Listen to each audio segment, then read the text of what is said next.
Shalom HCC Families, sesaat lagi Anda akan menyaksikan atau mendengarkan Saat Teduh edisi hari ini.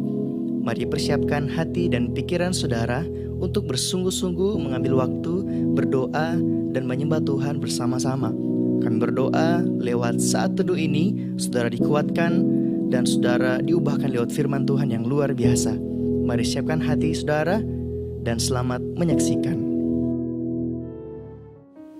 Shalom HCC Families, dimanapun Anda berada saat ini. Saya bersyukur bisa berjumpa kembali dengan saudara secara online dalam Saat Teduh edisi hari ini. Saya bersuka cita karena jika kita bisa hidup sampai hari ini, artinya masih ada kesempatan dan masih ada harapan. Oleh karena itu, saya mengajak saudara untuk tetap bersuka cita, untuk tetap bersyukur dan berharap kepada Tuhan. Karena dalam Amsal 23 ayat 18 berkata, "Karena masa depan sungguh ada dan harapanmu tidak akan hilang."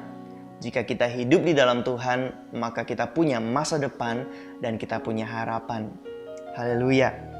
Saat ini saya sangat senang karena saya baru saja mengganti lensa kacamata saya. Jadinya sekarang saya bisa melihat lebih jernih dan lebih tajam.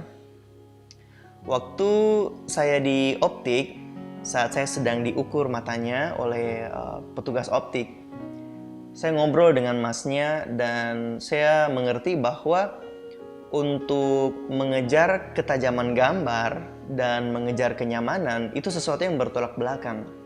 Jadi ketika mata kita sedang diukur, si petugas ini sebenarnya sedang berjuang untuk mencari tengahnya, untuk mencari ukuran yang cukup nyaman untuk digunakan dan cukup tajam untuk dikenakan. Akhirnya saya mengambil sebuah kesimpulan bahwa bagi kami, orang-orang yang berkacamata, ternyata kita nggak pernah bisa mencapai atau menyaingi mata orang yang normal. Meskipun kita sudah pakai kacamata yang tebal, tetapi kita nggak pernah bisa menyamai ketajaman atau kejernihan mata orang yang normal, yang tidak pakai kacamata. Di situ saya mulai mengerti bahwa penglihatan ini adalah berkat yang luar biasa. Penglihatan ini adalah berkat yang istimewa. Waktu saya sedang diukur matanya, terus sempat satu kali saya menggunakan ukuran minus dan silinder yang sangat tinggi. Waktu dicoba, saya coba melihat keluar dan saya terkagum. Saya melihat bahwa wow, luar biasa. Saya seperti sedang menonton film Blu-ray yang super HD. Saya melihat gambar yang luar biasa. Saya melihat pepohonan, saya bahkan bisa melihat tekstur dari daun pepohonan tersebut. Saya melihat langit semakin biru. Intinya gambarnya lebih jernih lah. Tetapi sayangnya saya tidak bisa menggunakan ukuran seperti itu karena saya merasa berat dan agak pusing kalau pakai ukuran yang sangat tinggi. Akhirnya dalam hati saya berpikir, wah, orang-orang yang tidak berkacamata ini harusnya bersyukur dengan mata mereka. Kemudian setelah pulang dari optik, semua orang yang saya temui yang tidak pakai kacamata, saya selalu bilang, bersyukur dengan mata kalian. Karena kalian bisa melihat gambar dengan sangat jernih yang tidak pernah bisa saya lihat.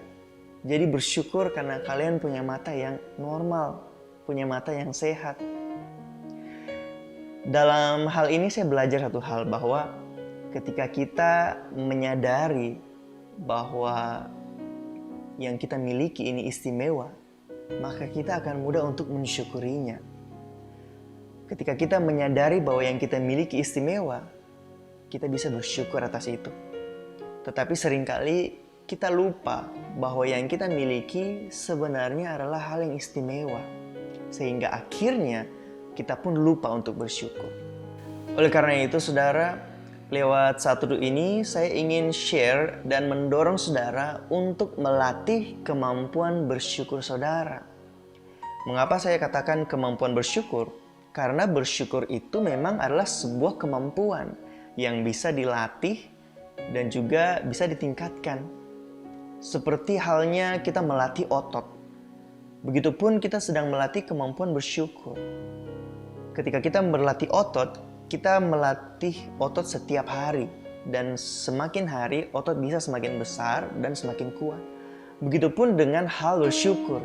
Kita perlu belajar dan berlatih bagaimana cara bersyukur.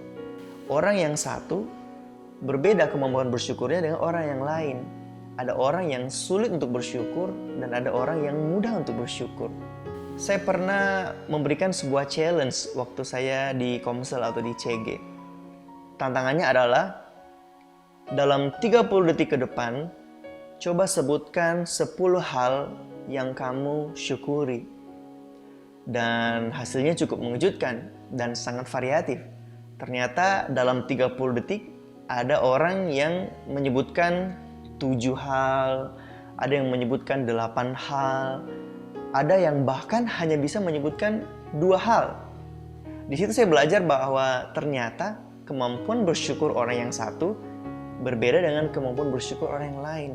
Ada yang hanya menyebutkan hal-hal yang besar, dan ada juga yang menyebutkan meskipun hal-hal yang kecil, akhirnya dia mampu menyebutkan sangat banyak, bahkan lebih dari 10. 1 Tesalonika 5 ayat 18 berkata, "Mengucap syukurlah dalam segala hal, sebab itulah yang dikehendaki Allah di dalam Kristus Yesus bagi kamu." Mari HCC Families, mulai hari ini, mari kita awali dan akhiri setiap hari dengan bersyukur. Setiap bangun pagi, kita ucapkan syukur. Kita sebutkan hal-hal yang kita syukuri. Begitupun saat kita mau mengakhiri hari, saat kita mau tidur, saat kita berdoa, ucapkan hal-hal yang kita syukuri di dalam hidup kita. Latih terus kemampuan kita untuk bersyukur. Mungkin awal-awal agak sulit, kita hanya bisa menyebutkan beberapa hal. Tetapi semakin hari, kita pasti akan semakin bisa menyebutkan banyak hal yang kita syukuri. Karena ini hal yang penting. Kita hanya dapat menikmati sesuatu yang kita syukuri. Saya ulangi sekali lagi. Kita hanya dapat menikmati sesuatu yang kita syukuri. Ketika kita tidak mensyukuri suatu hal, kita akan menganggapnya biasa. Terkadang kita sulit untuk menikmatinya. Tetapi ketika kita bersyukur terhadap sesuatu, kita menyadari bahwa hal ini istimewa dalam hidup kita, maka kita dapat menikmatinya dengan lebih lagi. Contohnya, tidak usah jauh-jauh.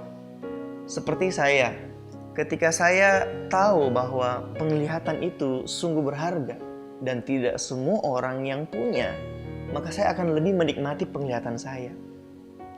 Contoh lain yang paling simpel. Coba saudara tarik nafas. Saudara bisa bernafas dengan lega. Saudara bisa menghirup nafas dengan bebas. Ketika saudara menyadari bahwa bernafas dengan lega adalah sebuah karunia, adalah sebuah berkat yang istimewa, maka saudara akan lebih bisa untuk menikmati bernafas. Ketika saudara menyadari bahwa suami atau istri saudara adalah sesuatu yang istimewa, maka saudara bisa lebih enjoy dan bersyukur atas mereka. Ketika saudara mengerti bahwa anak atau orang tua adalah sesuatu hal yang istimewa, maka saudara akan menikmati waktu-waktu saudara bersama dengan mereka. Ketika saudara menyadari bahwa pekerjaan saudara, pelayanan saudara, sahabat atau komunitas, apapun yang saudara miliki hari ini istimewa, maka saudara akan menikmatinya dengan lebih lagi. Tetapi ketika saudara tidak menyadari bahwa hal itu istimewa, saudara tidak memiliki rasa syukur, maka saudara sulit untuk menikmatinya. Oleh karena itu saudara, mari kita melatih otot bersyukur kita. Bagaimana caranya? Mulai menyadari hal-hal di sekitar kita, hal-hal yang kita miliki hari ini, bahwa semua itu adalah hal yang istimewa dan itu berkat dari Tuhan. Kalau kita bisa mulai menyadari itu, kita mulai bisa bersyukur atasnya. Dan ketika kita bisa bersyukur, maka kita bisa menikmatinya. Tuhan telah memberikan kita banyak berkat. Tetapi ketika kita lupa untuk menyadari atau mensyukuri berkat Tuhan, maka kita lupa untuk menikmatinya. Saudara ingin menikmati hidup, milikilah rasa syukur dalam hidup saudara. Maka saudara bisa punya kemampuan untuk menikmati hidup saudara. Amin untuk firman Tuhan kali ini. Mari kita berdoa. Tuhan Yesus, kami bersyukur karena Engkau Tuhan yang baik. Kami mau datang di hadapan-Mu selalu dengan ucapan syukur. Roh Kudus, bantu kami untuk menyadari hal-hal di sekitar kami. Roh Kudus, buka mata kami untuk melihat hal-hal istimewa yang Engkau tempatkan dalam kehidupan kami, sehingga kami bisa bersyukur atasnya dan menikmatinya. Kami tahu Tuhan, bahwa berkat-Mu melimpah dalam kehidupan kami. Kami ingin menikmati berkat-Mu Tuhan. Oleh karena itu, kami ingin mengembangkan atau meningkatkan kemampuan bersyukur kami. Roh Kudus, bantu kami agar kami bisa menjadi pribadi yang penuh ucapan syukur. Terima kasih Bapa. Biarlah firman ini dapat menguatkan jemaat-Mu. Biar firman Tuhan ini mampu membukakan paradigma yang baru. Bisa membantu jemaat-Mu yang mendengarkannya agar bisa hidup dalam ucapan syukur. Terima kasih Bapa. Kami berdoa bersyukur di dalam nama Yesus. Haleluya. Amin. Terima kasih Anda telah menyaksikan Worship from Home edisi Saat Teduh. Kami berdoa saudara diberkati dan dikuatkan lewat edisi Saat Teduh kali ini. Sampai berjumpa di konten online Worship from Home berikutnya. Tuhan Yesus memberkati.